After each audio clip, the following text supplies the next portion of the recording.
Insya Allah hari ini kita akan diskusikan bersama-sama, kita akan mendengarkan pemaparan dari Bapak Dr. Hari Dwi Putra terkait dengan bagaimana pemanfaatan AI dalam penyusunan artikel ilmiah. Mangga kepada Bapak Dr. Hari Dwi Putra saya persilahkan. Izinkan saya memperkenalkan diri. Kata pepatah itu tak kenal maka tak sayang ya. Sudah kenal pun kadang tak sayang gitu, apalagi yang tak kenal. Nama saya Dr. Hari Dwi Putra MPD beserta gelar. Saya S1-nya angkatan 2003 di Universitas Negeri Padang. Kemudian S2-nya tahun 2000 angkatan 2009 itu di Universitas Pendidikan Indonesia Bandung. Kemudian saya melanjutkan S3-nya angkatan 2013 juga di Universitas Pendidikan Indonesia di Bandung. Saya menjadi dosen dengan NIDN 04 06 04 8505. Saya bidang pendidikan matematika, Bapak Ibu. Apabila Bapak Ibu ada yang ingin kerjasama dalam bidang yang saya fokus, saya akan bantu ya. Saya dosen di IKIP Siliwangi di Cimahi, Jawa Barat.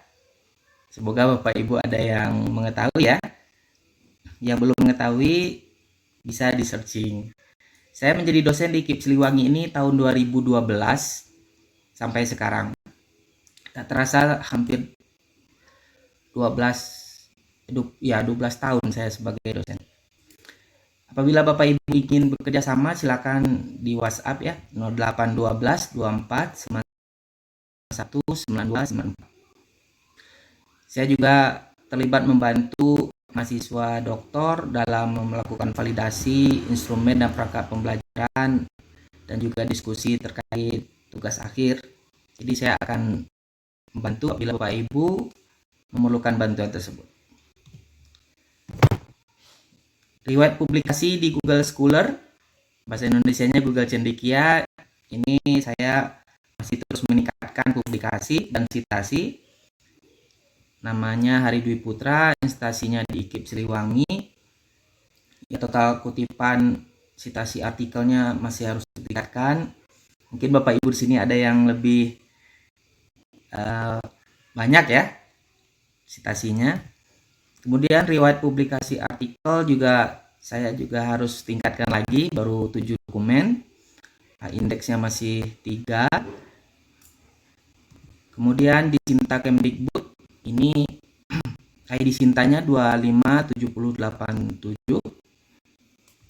ID Scopusnya ini 57 211 27 251. Biasanya sebagai reviewer jurnal tentu yang dicantumkan ID Scopusnya ya. Nah, pada kesempatan pagi ini tentu Bapak Ibu kita diskusi tentang pemanfaatan AI ini, Artificial Intelligence, dalam penyusunan artikel ilmiah. Karena kalau kita menyusun artikel ilmiah tanpa bantuan AI itu sekitar 50% agak sulit. Ya, kan kita harus mencari dari berbagai website, dari berbagai aplikasi. Nah, dengan AI ini bisa membantu 30% pekerjaan kita. Semoga demikian ya. Nah, Bapak Ibu, kita sampaikan dulu pengertian artificial intelligence itu merupakan bidang ilmu komputer.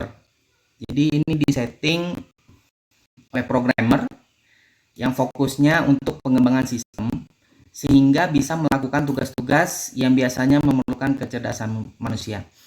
Ya, biasanya kalau robot itu sistematikanya kan kaku ya. Nah, dengan ada AI ini kekakuan itu akan berkurang bahkan hilang ya. Akan cenderung dinamis.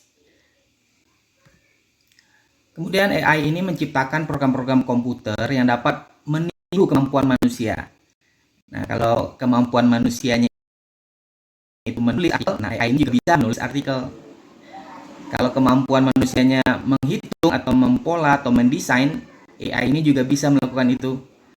Nah, sehingga akan membantu kita dalam memudahkan pekerjaan.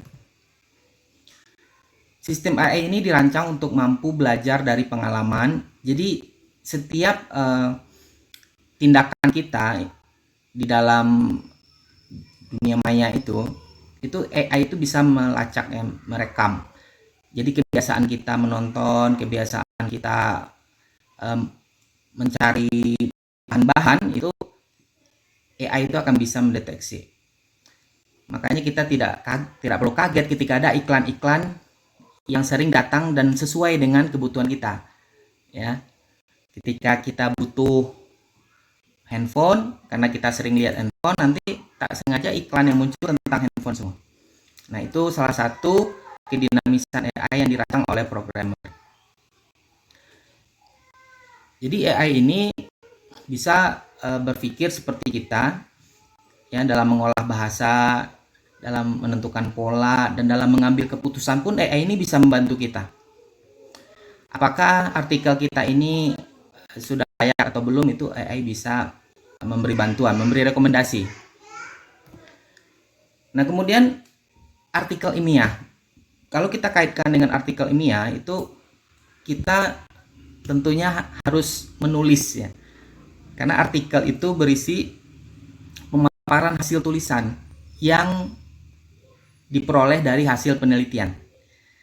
Nah, kalau artikelnya bukan dari hasil penelitian, seperti cerpen, buku dongeng, itu bukan ilmiah. Atau artikel tentang cara memasak yang baik dan benar, itu tidak ada unsur keilmiahan yang diteliti, ya. Nah, jadi kalau itu suatu studi ilmiah, maka dia harus melalui hasil penelitian. Kemudian artikel ilmiah ini juga memiliki format dan struktur sesuai dengan standar akademis, ya. Kalau bidang pendidikan matematika, maka artikelnya juga memiliki sistematika layaknya pendidikan matematika. Bidang ekonomi juga memiliki sistematika artikelnya sesuai dengan khasanah di bidang ekonomi dan lain sebagainya. Nah, artikel ilmiah ini nantinya itu biasanya dipublikasikan di jurnal. Kalau tidak dipublikasikan di jurnal, itu kan biasanya skripsi, tugas-tugas akhir, makalah, dan lain sebagainya. Yang namanya artikel ilmiah itu dipublikasikan di jurnal ilmiah juga. Nah, jurnal ilmiah itu termuat di Sinta, ya.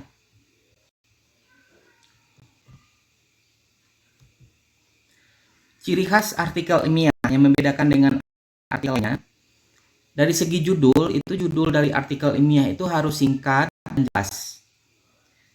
Bagaimana maksimal judul dalam suatu artikel? Kalau dari suatu artikel itu biasanya antara 10 kata sampai 20 kata pada sebuah judul.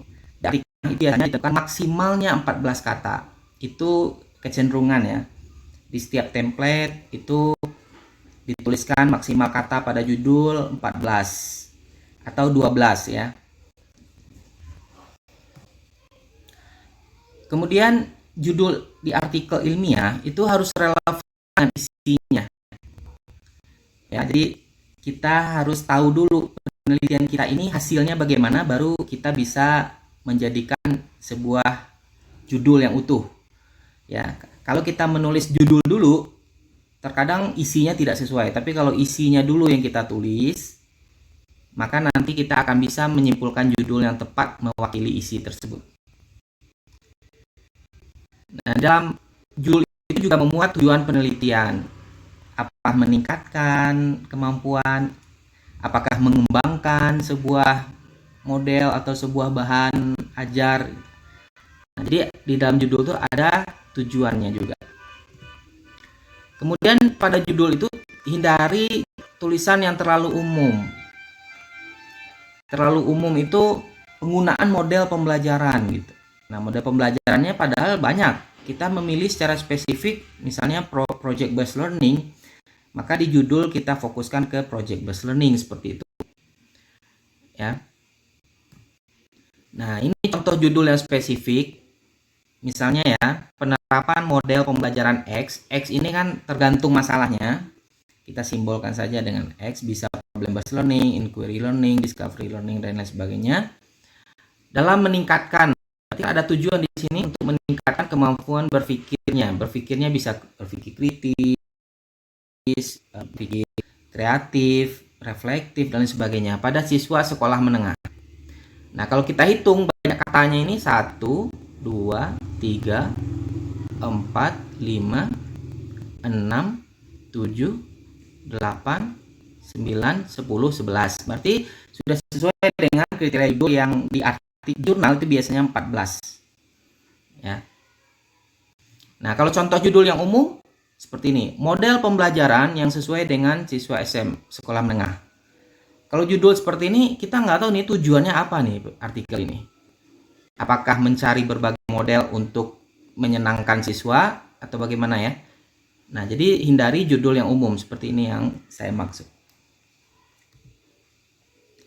Kemudian di dalam artikel ilmiah juga ada abstrak. Itu memuat singkatan tentang. Nah, jadi secara singkat abstrak itu biasanya ada yang menulis kalau di jurnal Scopus itu di 200 kata. Ada juga yang 250 kata, ada yang 300 kata. Nah, ini sesuai dengan panduan dari artikel ilmiah di jurnal tersebut.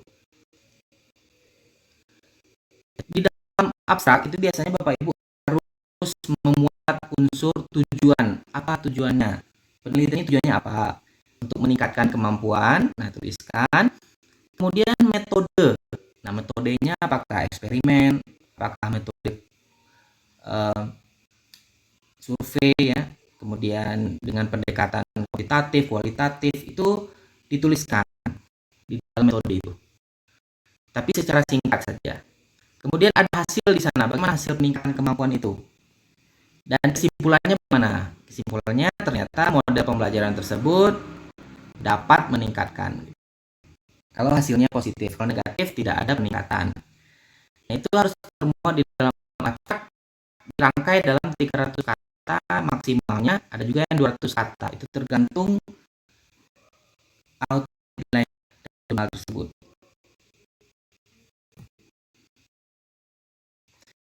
Kemudian juga ada pendahuluan. Pendahuluan itu memuat latar belakang penelitian. Jadi harus ada latar belakang. Kenapa penting penelitian ini? Kemampuan siswa rendah. Ya, ada masalah kemampuan siswa rendah. Kemudian bagaimana solusi mengatasinya dengan model pembelajaran. Nah, maka dirumuskanlah masalahnya. Apa masalahnya? Nah, rumusan masalahnya itu dalam bentuk pertanyaan. Nah, apakah model pembelajaran ini dapat meningkatkan kemampuan matematis siswa? Nah, seperti itu. Atau bagaimana respon siswa terhadap model pembelajaran ini? Itu semua tercantum di rumusan masalah pada pendahuluan. Kemudian di pendahuluan juga ada tujuan. Tujuan ini harus sinkron dengan rumusan masalah. Bedanya rumusan masalah itu pertanyaan. Kalau di tujuan dia akan menjadi pernyataan. Jadi tidak ada kalimat kata tanyanya tidak ada. Nah, jadi kalau jumlahnya rumusan masalah ada 3, tujuan penelitian itu juga harus ada 3. Karena masalah itu akan menjadi tujuan untuk diperbaiki. Lanjut dari artikel ilmiah, setelah pendahuluan itu akan membuat metode. Bagaimana penelitian ini dilakukan? Ada desain penelitiannya, ya. Apakah desain kuantitatif, kualitatif, research and development atau desain research itu ditulis. Kemudian tidak ada itu kalau seandainya dia itu kuantitatif maka ada berapa kelas yang akan dieksperimenkan. Nah, itu ada polanya. Jadi di dalam desain itu tidak hanya kalimat tapi ada bagaimana gambaran dari metode itu di dalam desainnya. Jadi ada sketsa desainnya itu. Kemudian teknik pengumpulan data. Ini harus ada instrumen penelitian. Kalau kita ingin mengukur kemampuan, maka kita jelaskan, kita gunakan tes. Kalau kita ingin mengukur sikapnya, bisa menggunakan skala afektif. Nah, ini bagaimana cara kita menyusun tes tes dan skala afektif ini. Tentu kita buat dalam sebuah instrumen. Nah, ini harus dijelaskan di metode. Dari instrumen kita akan memperoleh data. Kalau tes itu akan memperoleh data kuantitatif berupa skor. Skor ini bagaimana mengolahnya? Itu harus ada teknik analisis data di dalam metode. Nah, terkadang apabila artikel hanya menuliskan instrumen tes tapi tidak ada teknik analisis data, itu biasanya reviewer akan tambahkan teknik analisis data. Jadi skor itu bagaimana? Apakah dengan rubrik penskoran, dipersentasikan, dirata-ratakan, dan lain sebagainya. Itu tidak dari peneliti. Setelah metode, di dalam artikel ilmiah itu juga ada hasil.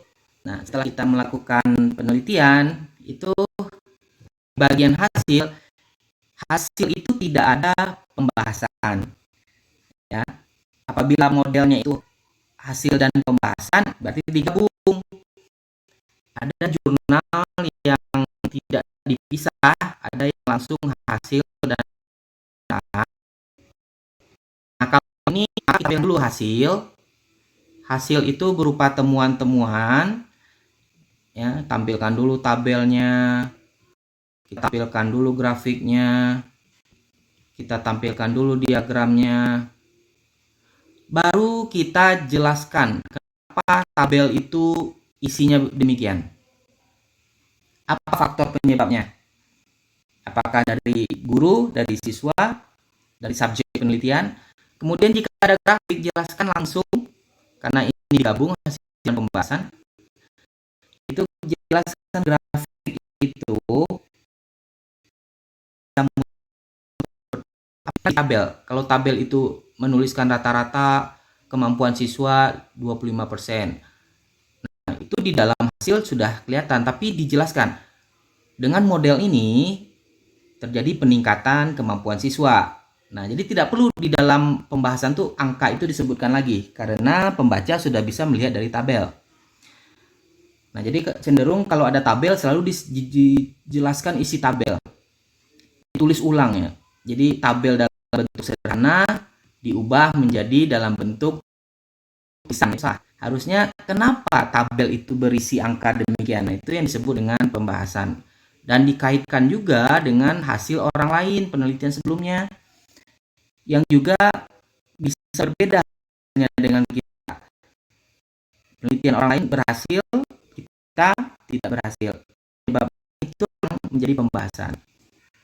Di dalam bahasan itu muncullah rujukan dari artikel di jurnal. Nah, inilah yang menentukan kualitas tulisan, karena pembahasannya mendalam dan mengaitkan artikel-artikel di jurnal, apalagi yang bereputasi, minimal jurnal terakreditasi.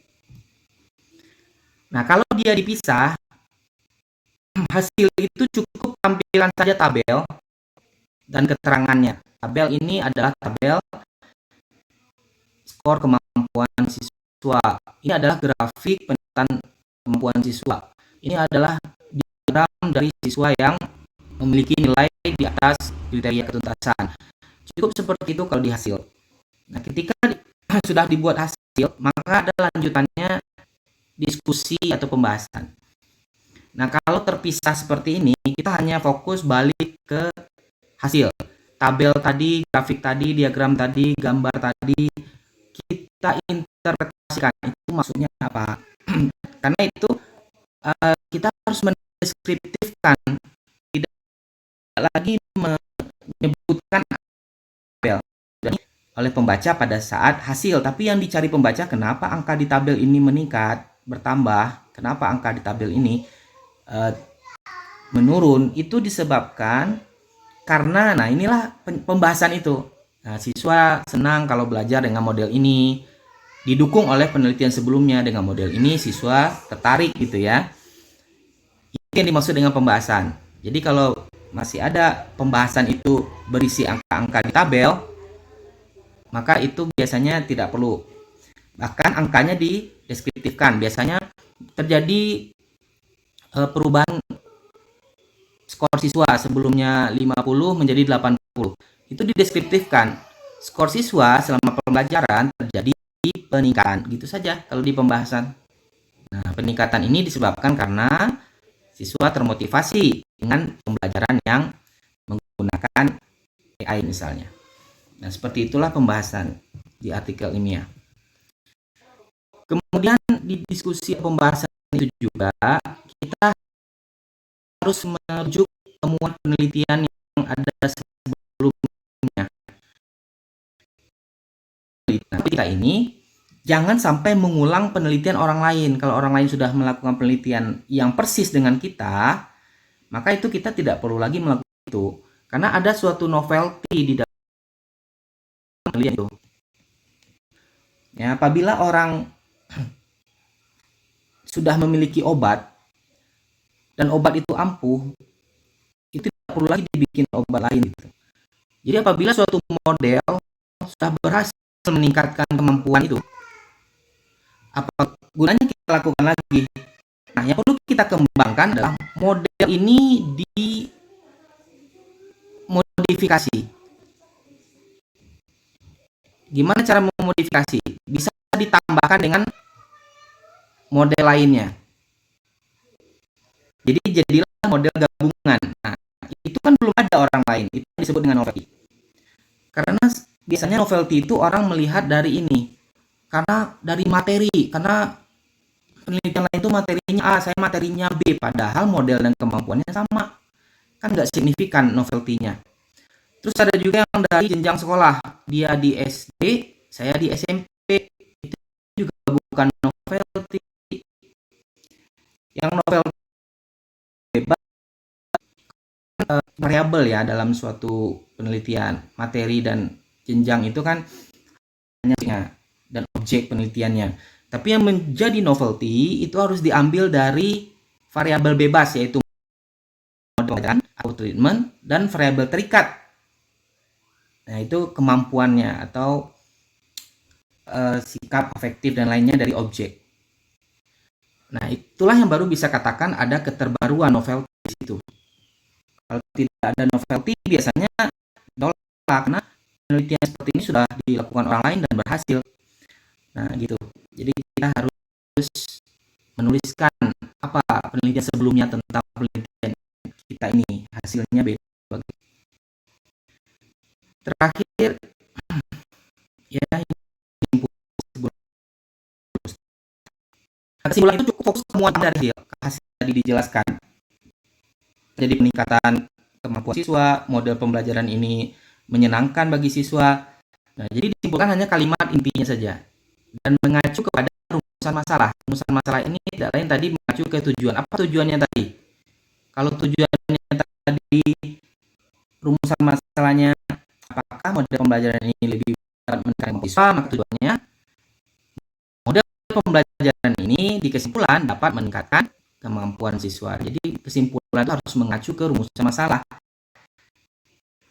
Yang tidak lain itu adalah berkaitan dengan tujuan.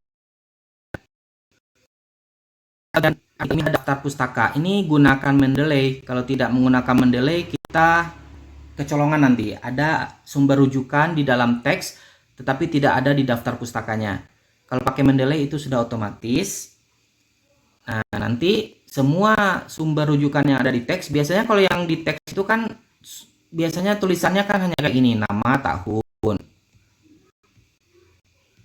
atau nama tahunnya yang di dalam. Nah, ini biasanya tergantung posisi sumber rujukan.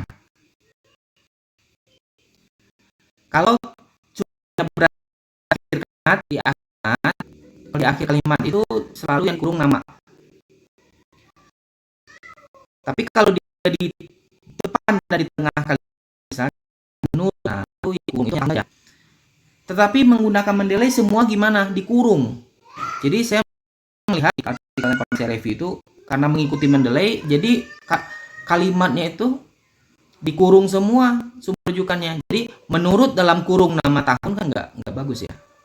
Atau gini, misalnya nama dalam kurung tahun terus ada kalimat menyatakan, kan nggak etis ya, atau apa ya, nggak pada tempatnya gitu. Harusnya kan namanya yang di luar. Kalau dia berada di awal gitu kalimat nama, tahun, menyatakan, nah itu silakan siap sumber rujukannya. Nah, nanti semua ini di Mendeley, semua sumber rujukan ini akan tergabung di dalam suatu daftar pustaka dan tidak akan meleset. Kalau di dalam sumber rujukannya ada 10, di daftar pustaka nanti juga akan 10 dan tidak akan berulang kalau di Mendeley ini.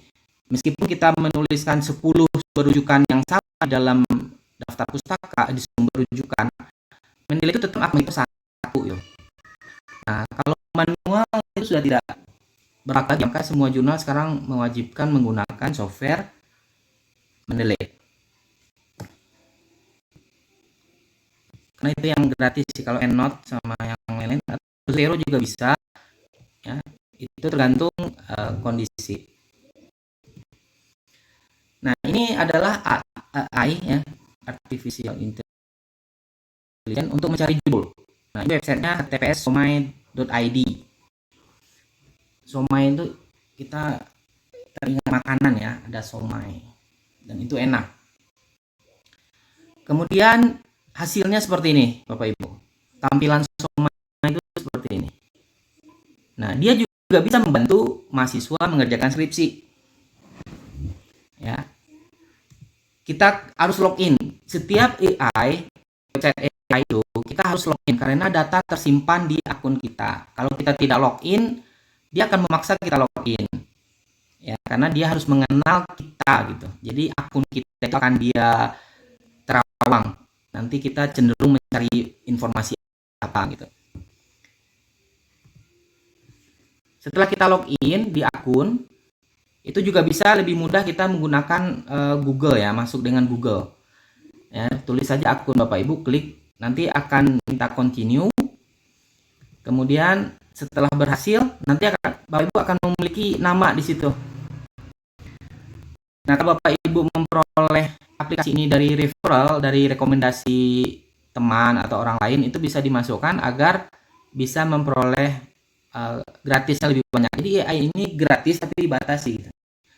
Tidak 100% gratis karena kan aplikasi ini canggih ya, jadi sesuatu yang canggih itu biasanya berbayar. Kalau yang gratis itu hanya sebagian kecil, fungsinya hanya sebagian kecil tapi tetap bermanfaat.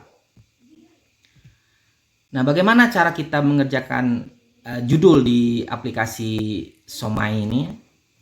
Setelah kita login, identitas kita sudah ada di sini, nama kita, email kita itu. Kita bisa chat di sini.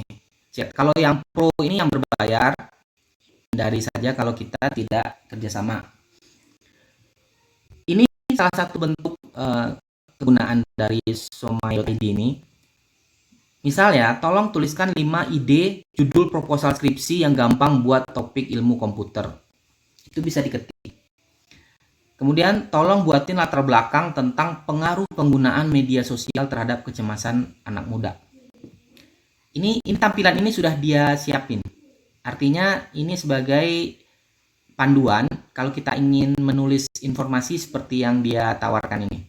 Terus gimana cara ngadepin dosen pembimbing yang galak dan susah ditemuin? Nah, dia juga bisa bahasa anak muda ya, bahasa milenial. Ya. Kemudian kita tulisnya di sini, pertanyaan kita tulisnya di sini. Nah, misalnya saya menulis ini, apa tren judul artikel penelitian pendidikan matematika terkini di tahun 2023? Berarti kan yang lalu, kalau 2024 kan baru ya, kalau 2023 udah beres. Dia menjawab seperti ini. Nah, ini kalimatnya itu bukan kalimat kaku ya. Kalau AI itu dia sudah bisa kayak curhat sama dia tuh.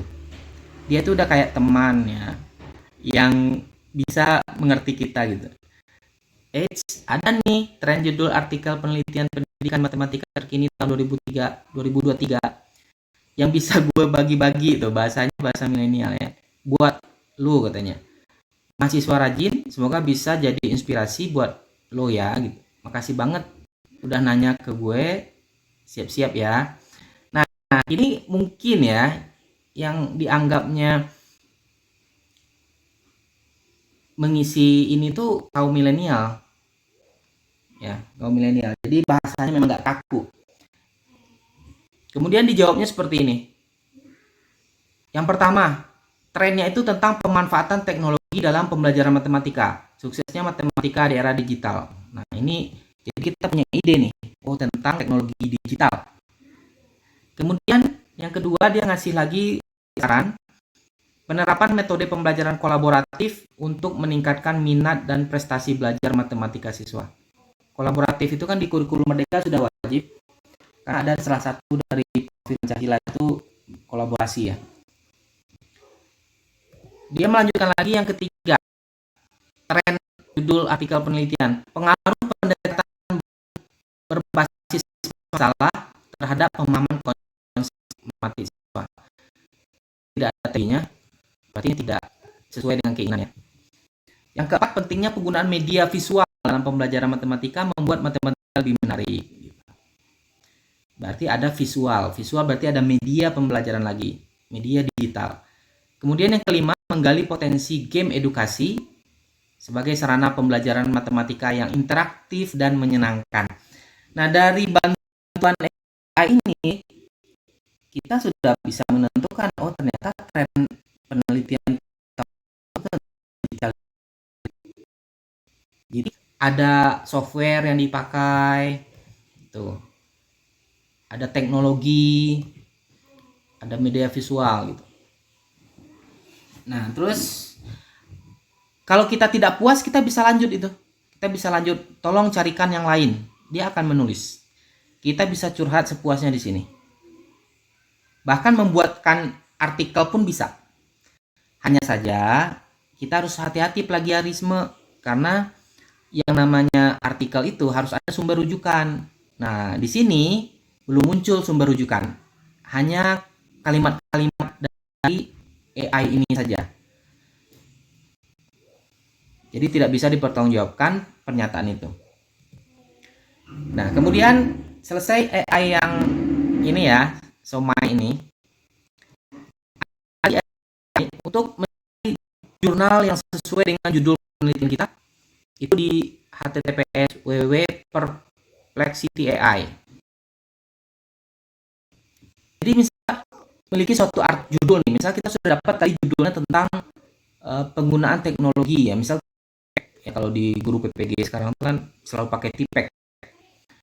Nah, di situ kita sudah dapat judul. Sekarang kita ingin cari jurnal mana nih yang bisa menampung artikel kita nanti gitu. Atau jurnal mana yang bisa mendukung penulisan artikel gitu. Nah, disinilah kita akan bermain nanti. Perplexity AI. Seperti ini ya, kita harus login. Bapak Ibu harus selalu login. Loginnya gampang, bisa menggunakan Google aja. Tidak perlu menulis-nulis username dan password ya, cukup akun Google saja. Nah, di sini saya ingin mencari yang tuliskan di sini penelitian tentang pemanfaatan AI dalam penulisan artikel. Ada nggak ya penelitian seperti itu? Itu saya ketik di aplikasi Perplexity AI di websitenya. Munculnya seperti ini. Ini kan tulisan yang saya tulis. Nah, AI ini menjawab pemanfaatan artificial intelligence dalam menulis artikel ilmiah suatu solusi yang menjanjikan, memungkinkan guru-guru untuk mengatasi kendala teknis dan meningkatkan kualitas penulisan. Nah, jadi penelitian tentang itu ya ini dia nulis. Ini bisa dilanjutkan, kita follow up. Coba lebih spesifik, dia akan menjawab. Nanti saya akan berpindah ke software ke websitenya ya. Sekarang di PowerPoint dulu. Nah, kemudian kita ingin mencari gap penelitian. Terkadang ada yang bingung, ini penelitian saya ini dengan penelitian yang sudah ada itu apa sih bedanya gitu. Ya. Gap itu kesenjangan ya. Ini harapan. Nah, ini kenyataan. Nah, kalau tidak sesuai itu terjadilah gap. Misalnya kita melihat siswa ini kenapa tidak menyukai matematika ya? Padahal harapan kita matematika itu penting terpakai dalam setiap proses kehidupan ya. ya, dalam berhitung, belanja, ya, aritmatika sosial, kembali uang gitu ya, mencari peluang keberhasilan, itu semuanya ada unsur matematikanya. Tapi kan harapannya kan pada bagus matematika. Tapi kenyataannya masih rendah nilai matematika siswa itu. Nah, maka muncullah gap. Nah, untuk menentukan gap dari sebuah artikel, nah, maka kita bisa menggunakan website ini. https www.chatpdf.com. Nah, di sini kalau kita sudah login, nanti kita bisa memasukkan artikel kita di sini. Jadi, kita ingin mencari gap suatu artikel. Apa sih masalah artikel ini? Terus apa sih? Kita tinggal upload artikelnya. Nah, nanti akan muncul seperti ini. Ini misalnya artikelnya ini, perbandingan kemampuan mathematical problem posing siswa antara pendekatan open-ended dengan pendekatan saintifik. Nah, di artikel ini masalahnya apa, terus yang ingin diatasi apa. Di sini akan muncul ketika kita masuk ke chat PDF itu. Ya, ini harus login dulu ya. Kalau tidak login, dia tidak bisa muncul di akun kita. Jadi semuanya harus login. Di sini terlihat, dia akan munculkan bahasa Inggris. Hello and welcome to this helpful PDF file. In this study, we compare the mathematical problem posing abilities of vocational school students using the open-ended approach and the scientific approach. The results show that, nah, dia akan menceritakan ini. Nah, jadi gapnya ini, what was the sample population and sampling technical used in this study? Ini kalau kita bingung, kita tulis aja, translate ke bahasa Indonesia. Nah, dia akan mentranslate itu. Nah, gimana? Jawabannya gini. Tentu, berikut terjemahan pertanyaan Anda ke dalam bahasa Indonesia. Itu nanti akan tunjukkan di aplikasi selanjutnya. Nah, sekarang untuk parafrase. Parafrase kan penting agar kita terhindar dari plagiat. Nah, ini kejeniusan mahasiswa ya, kalau memparafrase, dia menyembunyikan kata. Ya, misalnya kan kalimatnya itu berulang ya. Kalimat, dia menambahkan kalimat hidden ya, kalimat misalnya nya, ditambahinya nya setiap kalimat, kalimat ini nya gitu, dan ini di hidden.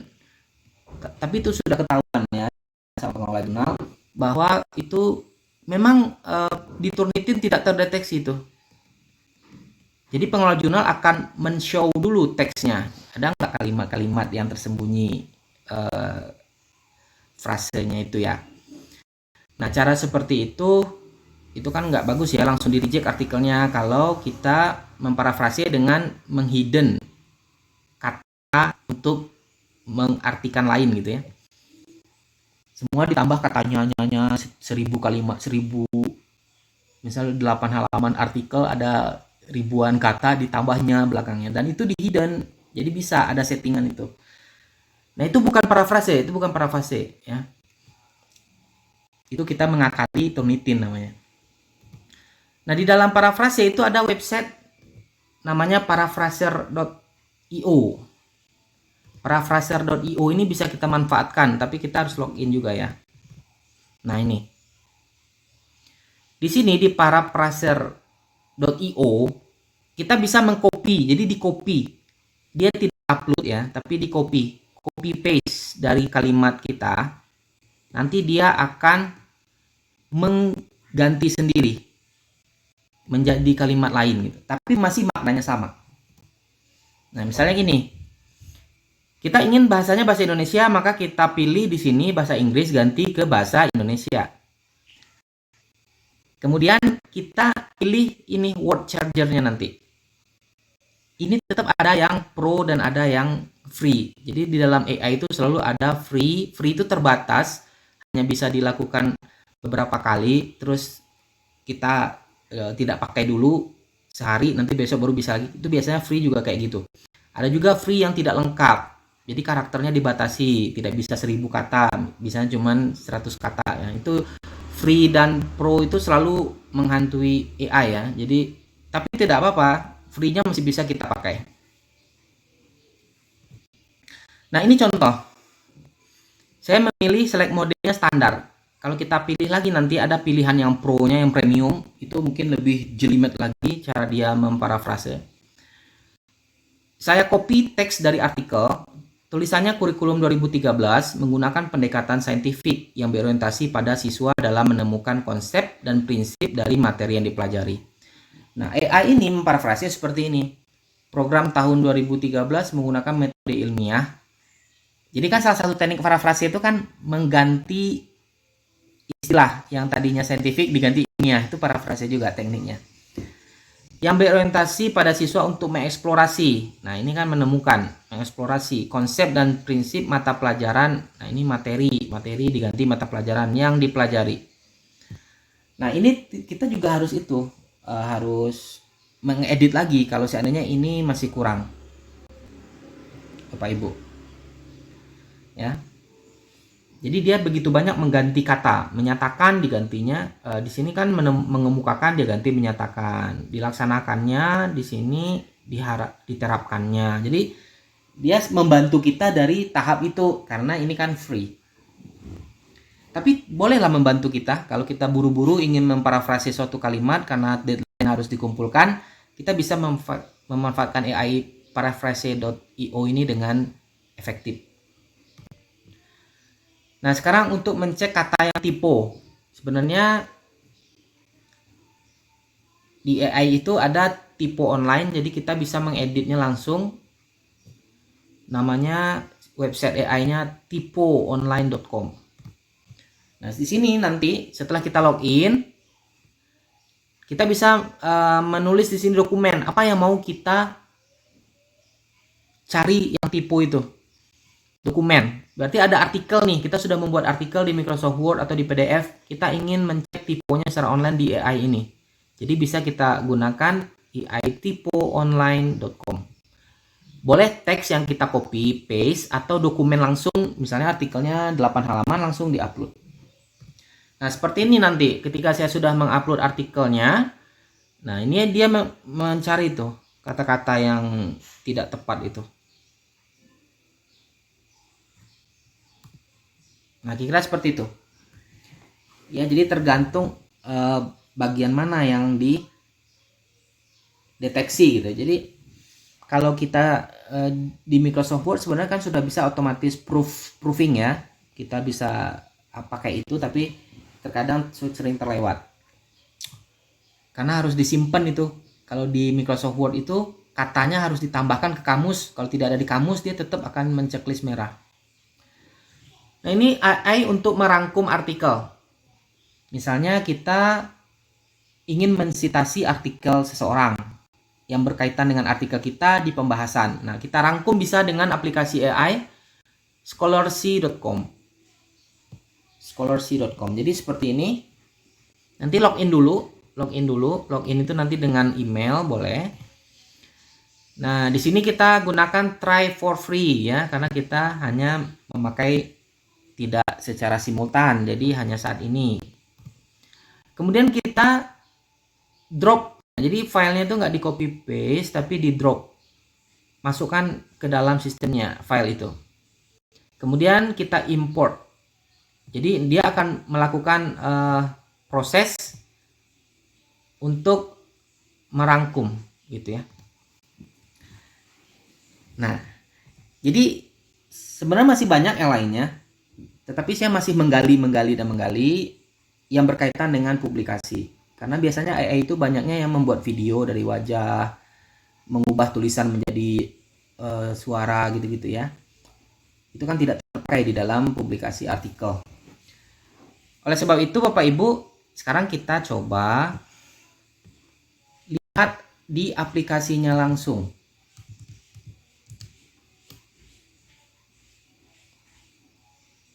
Oke, ini Bapak Ibu.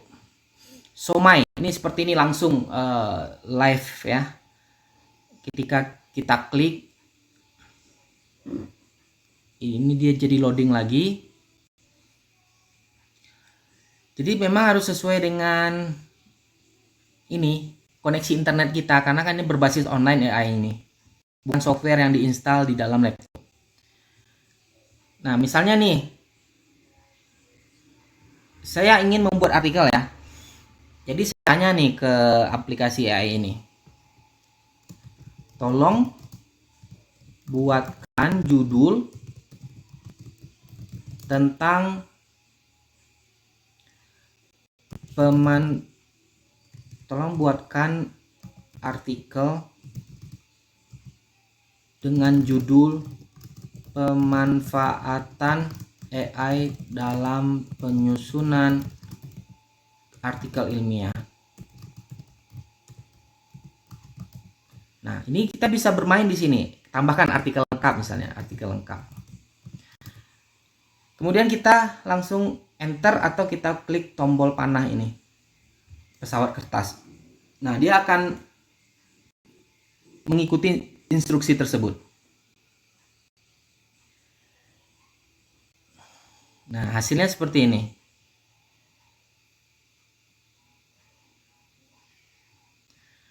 Ini artikelnya seiring dengan perkembangan teknologi, ini enggak berarti kita meminta AI ini tidak spesifik. Berarti coba gini. Coba buatkan latar belakang dari judul pemanfaatan AI dalam penyusunan artikel ilmiah. Enter ya.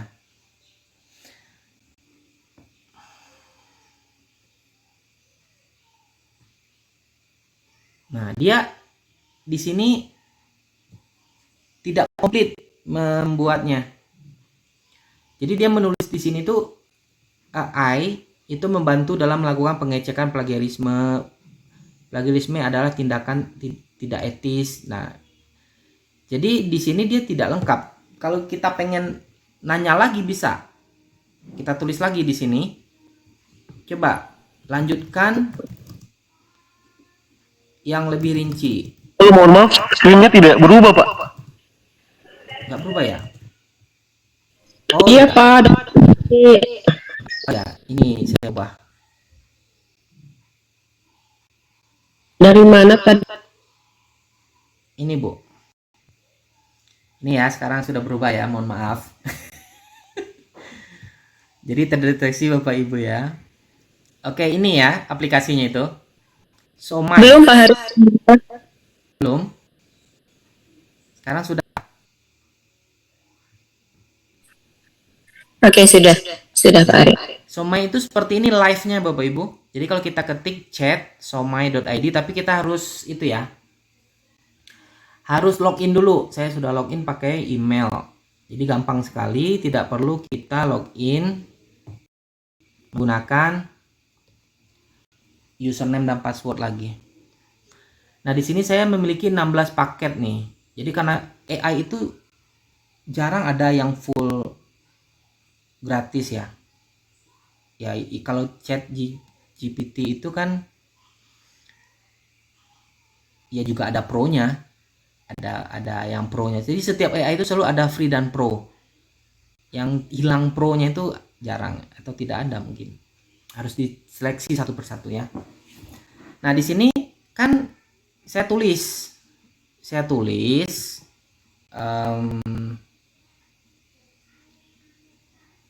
di AI ini saya tulis tadi, tolong buatkan artikel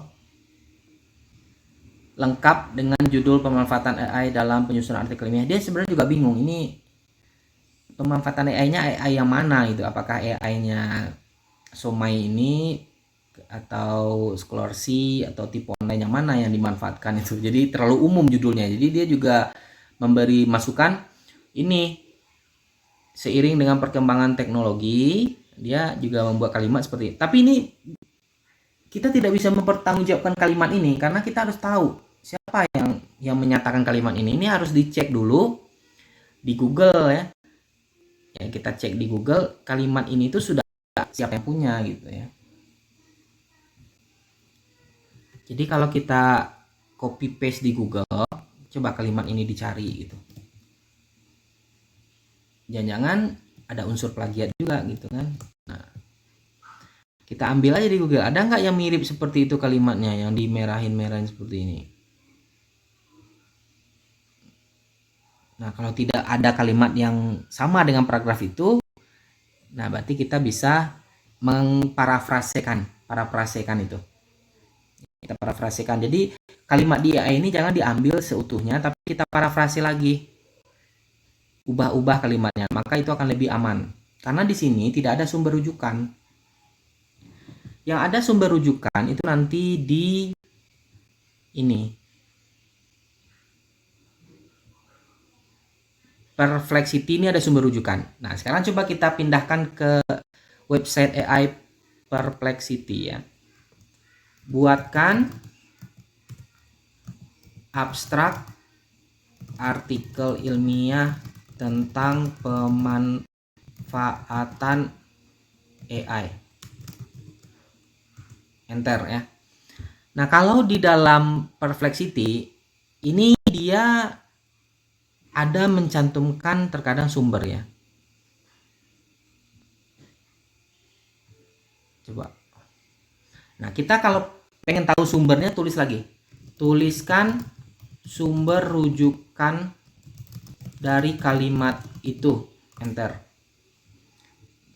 Nah, nanti dia akan membuat sumbernya ini. Nah, dan AI ini juga mempengaruhi kecepatan itu ya. Kecepatan dari internet. Nah, AI ini kalau di Perplexity, ini sumbernya ini Bu, Pak, yang sudah ada huruf kecilnya ini nih. Nah, ini sumbernya nih. Nah, jadi kita langsung mengarah ke artikel itu. Nah, ini dia artikelnya kan. Itu kelebihan dari Perplexity ini dibandingkan ChatGPT. Kalau ChatGPT itu tidak ada sumber. Kalau kita minta sumber pun dia membuat daftar pustaka yang beraneka. Kalau di Perplexity ini dia langsung ada indeks sumber rujukannya. Berarti kalimat ini adalah mengacu ke sini. Nah, jadi tenang kita kalau merujuk, ambil dari sumber artikelnya.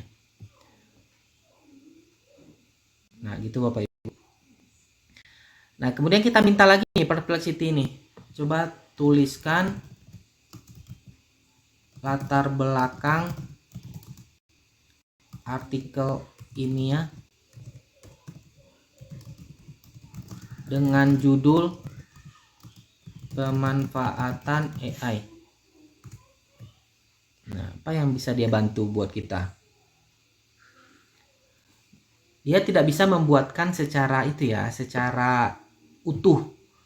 Ya, biasanya kan di latar belakang tuh tadi ada masalahnya dulu. Dia tidak bisa membuat seperti itu, tapi dia bisa membantu memberi kata-kata kunci. Jadi latar belakang artikel ilmiah tentang pemanfaatan AI itu mencakup perkembangan signifikan dalam penerapan AI di berbagai bidang. Jadi kita ceritakan dulu nih di latar belakang itu AI dalam segala bidang. Jadi dia mengasih clue paragraf kepada kita dalam membuat artikel. Jadi buat dulu AI itu di dalam berbagai bidang bagaimana, kemudian di bidang pendidikan AI itu perkembangannya bagaimana. Nah, kemudian penggunaan AI dalam penulisan artikel ilmiah itu menarik dan beberapa AI dapat digunakan untuk membantu proses penulisan. Jadi latar belakang dia itu dia juga mencantumkan sumber tuh. Lihat angka indexing ini. Indexing 135 tuh. Ini 135. Nah, ini indexing ini mengacu ke sumber yang dia ambil. Nah, inilah yang membuat kita bisa mencantumkan sumber rujukannya. Nah, jadi dia mengambil dari artikel Yusakparty dan Stella Roscoe, pemanfaatan artificial intelligence dalam penulisan artikel ilmiah. Jadi kita tinggal merujuk ke sini. Nah, itulah kelebihan dari AI dari Perplexity daripada ChatGPT itu. Nah, ini berarti Bapak Ibu bisa menggunakan Perplexity ini untuk kalau bingung apa sih yang harus saya tulis di latar belakang nih, bisa tulis cerita di sini, dia akan membantu dan sumber rujukannya juga dia kasih tahu. Begitu. Oke. Kemudian ada lagi yang namanya ini kan chat PDF yang tadi membuat gap. Yang tadi membuat gap itu. Nah, jadi saya upload artikel ya, artikel yang ada 8 halaman. Terus saya minta dia menerjemahkan. Nah, ini dia terjemahkannya tadi Bapak Ibu. Translate ke bahasa Indonesia karena kita malas berpikir dalam bahasa Inggris gitu kan. Dia akan menjawab tentu berikut terjemahannya.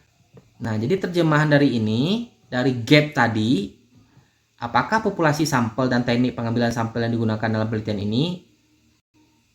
Kemudian apa hasil dari uji statistik yang digunakan untuk menganalisis data? Bagaimana temuan dari penelitian ini dapat untuk meningkatkan? Ya. Kita juga bisa melanjutkan ini. Coba, apa jawaban dari tulisan itu? Nah, dia nanti akan menjawab juga. Nah, ini jawabannya.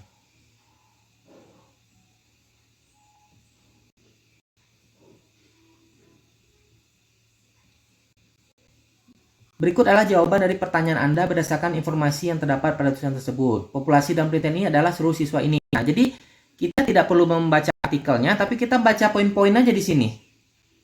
Uji statistiknya Whitney gitu, Bu.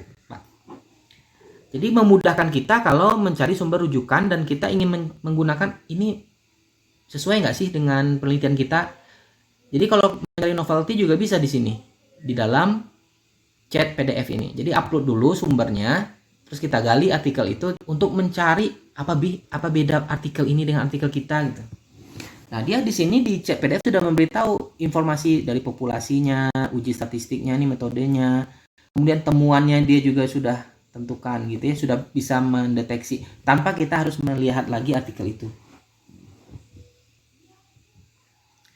Begitu Bapak Ibu. Jadi ini penting ini aplikasi-aplikasi yang bisa kita curhat tentang artikelnya. Kemudian, nah ini yang saya copy paste tadi. Jadi Bapak Ibu juga bisa mencobakan sendiri di dalam pengerjaan artikel gitu. Karena kalau kita gunakan sebelum ada AI dulu, kita itu selalu membuat artikel, cari di Google, cari Google Scholar.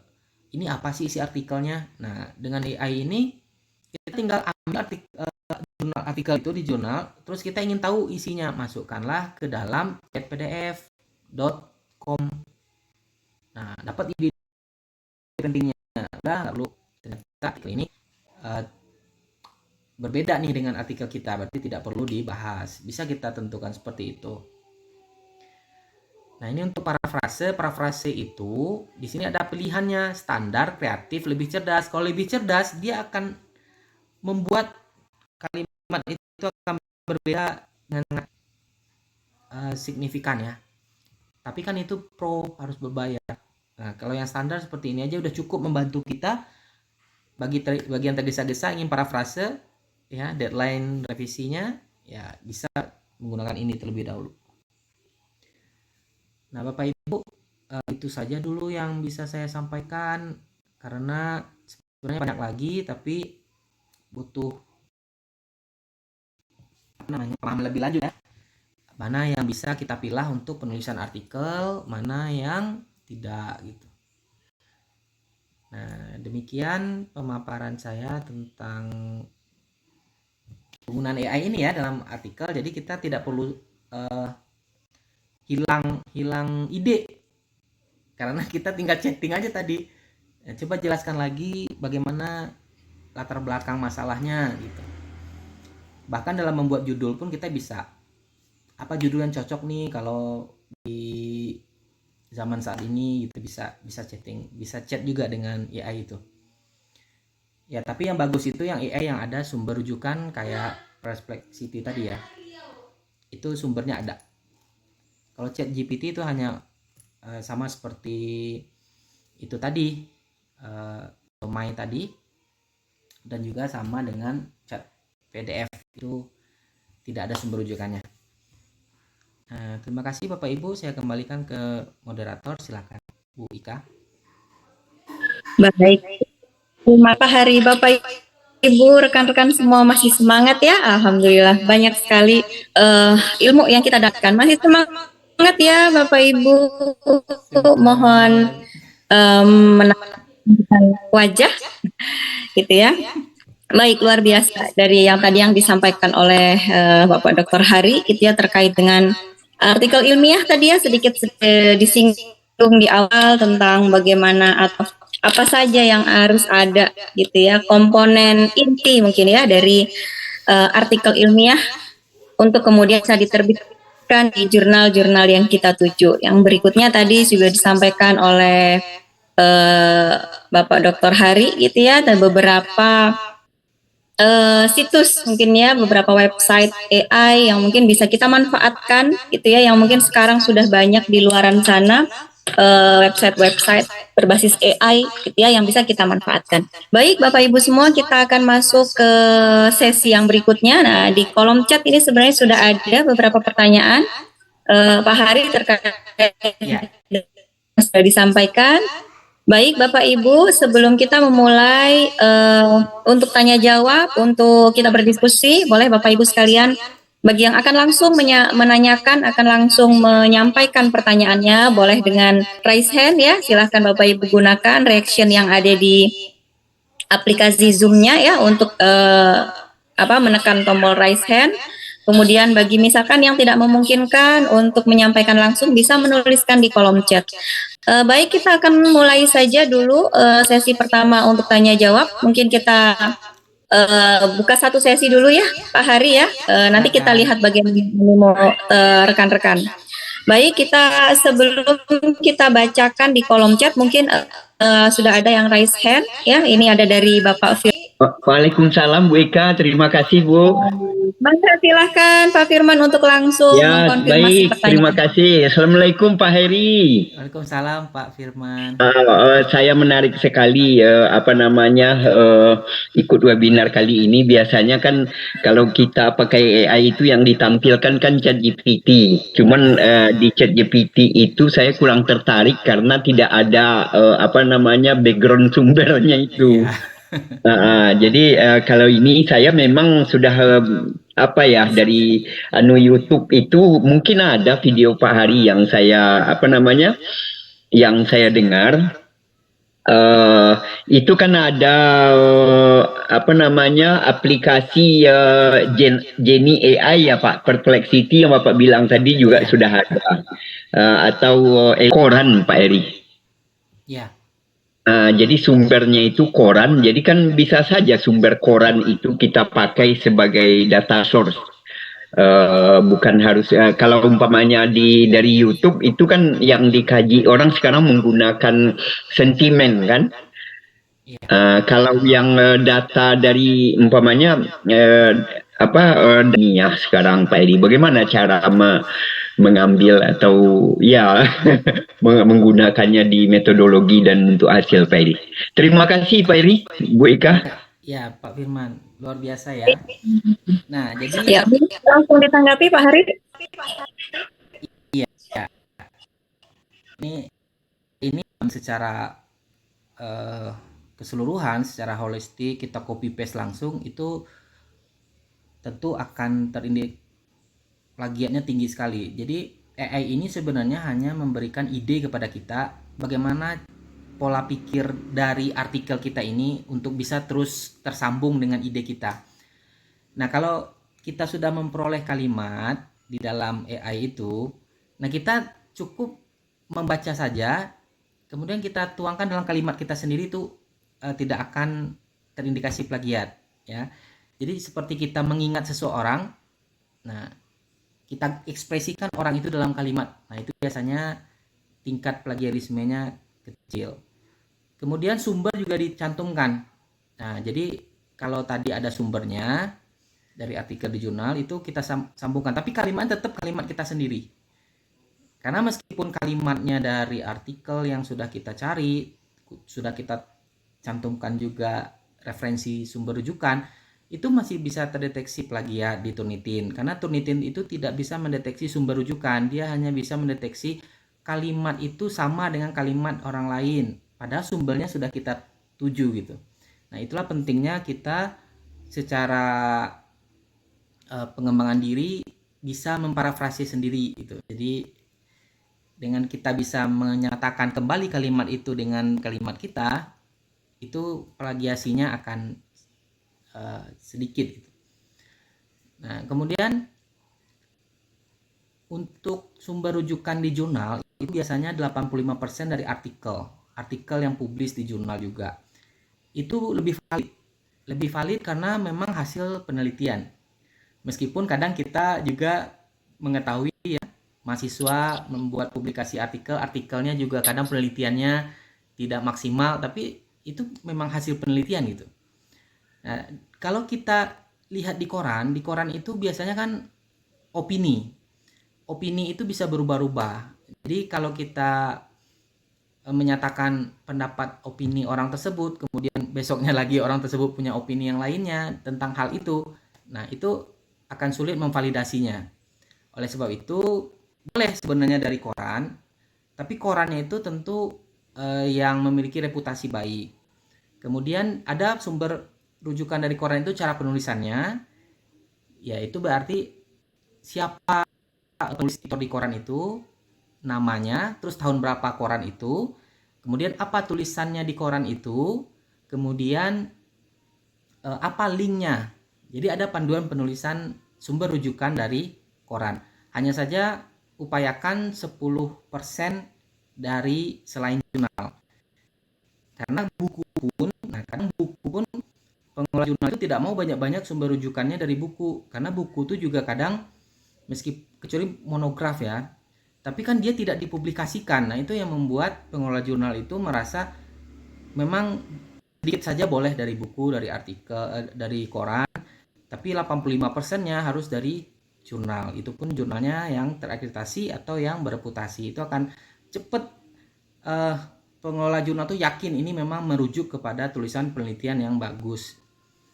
Nah jadi tidak apa-apa untuk mengutip itu Pak ya, dari wawancara pun boleh, yang penting tidak melebihi 10% atau 20% dari sumber rujukan. Kalau ada misalnya 20 sumber rujukan, nah maka 16-nya itu harus dari jurnal, 4-nya itu boleh dari satu buku, satu dari koran dan lain sebagainya. Nah itu kecenderungan dari editor jurnal menerima sebuah artikel untuk layak dipublikasikan itu dia lihat dari daftar pustaka. Ini daftar pustakanya terpercaya atau tidak. Nah, seperti itu. Demikian Bapak, semoga bisa memberikan masukan. Baik, terima kasih Pak Ari. Sama Pak, semoga sukses. Baik, terima kasih Pak Firman. Kemudian silahkan Bapak Ibu semua, mungkin ada yang perlu didiskusikan. Mungkin sambil menunggu rekan-rekan yang lain bertanya, saya bacakan ya Pak Hari. Ada dua pertanyaan di sini dari chat. Yang pertama dari Bu Sri ya. Izin bertanya Pak Hari, saat kita menulis artikel ilmiah dibantu dengan AI, ternyata Turnitin dapat mendeteksinya dan mencantumkannya dalam hasil cek plagiasi. Nah, bagaimana solusinya? Terima kasih. Mangga Pak Hari mungkin ditanggapi dulu yang pertama. Ya, terima kasih Bu Sri, luar biasa pertanyaannya. Nah, jadi memang Turnitin itu dia hanya bekerja by system. Jadi kalau tulisan itu sama dengan tulisan lain, dia pasti akan menyatakan itu merah. Nah, solusinya, meskipun kita memperoleh ide dari AI seperti kalimat tadi, kita menulis di AI, tolong buatkan latar belakang masalah dari artikel seperti ini. Dia akan memberikan runtutan kalimat. Nah, kita tidak usah mengikuti itu, tetapi kita cukup pahami alur dia AI ini memberi petunjuk, tapi kita tetap tulis sendiri dengan ide yang ada di dalam pikiran. Nah, itu dengan kita menuliskan sendiri, itu risiko plagiat itu kecil. Nah, jadi tetap kita harus membaca, terus kita tahan dulu, ingat dulu, tuliskan sendiri. Itu untuk plagiasi. Kemudian saat pengelola jurnal tahu artikel kita tingkat bantuan AI-nya cukup tinggi, ya meskipun tidak pakai AI juga, kalau artikel itu plagiasinya di atas 25, itu biasanya pengelola itu akan meminta revisi. Jadi dikembalikan ke penulis untuk parafrase. Jadi tetap lagi pakai parafrase. Jadi cara ampuh parafrase itu selain kita gunakan AI parafrase, tapi kita jangan pakai secara holistik, tapi kita edit lagi dengan pikiran kita gitu. Nah, itulah parafrase yang sebenarnya itu dari dalam pikiran kita, di mana kita tidak melihat kalimat itu lagi. Nah, jadi kita akan terbayang kalimat versi kita sendirinya. Nah, seperti itu. Semoga bisa membantu, Ibu. Baik, terima kasih Pak Hari. Bagaimana Bu Sri, sudah bisa dipahami atau mungkin ada tambahan lagi? Baik, terima kasih banyak. Baik, Bapak Ibu semua, silahkan barangkali ada pertanyaan berikutnya. Silahkan untuk raise hand untuk mendiskusikan segala sesuatu yang mungkin belum Bapak Ibu pahami atau perlu pencerahan ya lebih jauh lagi. Saya beri waktu, silahkan Bapak Ibu, atau masih mau menuliskan di kolom chat? Boleh, saya persilahkan. Mungkin tadi Pak Hari saya agak sedikit ini ya dari pertanyaan yang pertama dari Pak Firman tadi, beliau menyampaikan bahwa beliau kurang pede untuk menulis. Nah, barangkali Pak Hari punya tips bagaimana untuk kita bisa pede, karena kalau memulai itu biasanya memang agak sedikit ada kekhawatiran, ada rasa was-was gitu ya. Bahkan ada ada rasa tidak dalam tanda kutip tidak terima kalau artikel kita ditolak. Kira-kira mungkin dari Pak Hari ada tips mungkin ya bagi teman-teman ini yang mau baru memulai membuat artikel untuk pertama kali gitu ya, atau pertama kali submit ke jurnal tertentu mungkin Pak Hari. Iya, baik. Ya, sebenarnya kita sebagai pendidik itu baik guru maupun dosen itu sudah bahkan diwajibkan ya dalam sertifikasi untuk publikasi artikel. Nah, itu sudah menjadi motivasi besar kita. Kalau sertifikasi kita tidak cair, artikel kita tidak ada, itu kan bahaya ya terhadap kebahagiaan kita gitu kan. Iya, betul Pak. Sertifikasi itu kan artikel, kalau nggak ada artikel, poin kita nggak sampai. Nah, di situ makanya kita wajib minimal 1 semester 1 artikel. Itu harus terdorong dulu dalam diri kita, karena melihat teman-teman kita sertifikasinya lancar, kita terhenti karena syarat tidak cukup, itu kan agak mengecewakan. Nah, jadi itu motivasi bahwa saya harus membuat 1 artikel. Untuk menulis artikel, yang pertama kalau kita masih baru, itu ambillah Sintanya Sinta 6 atau Sinta 5, itu sudah standar ya.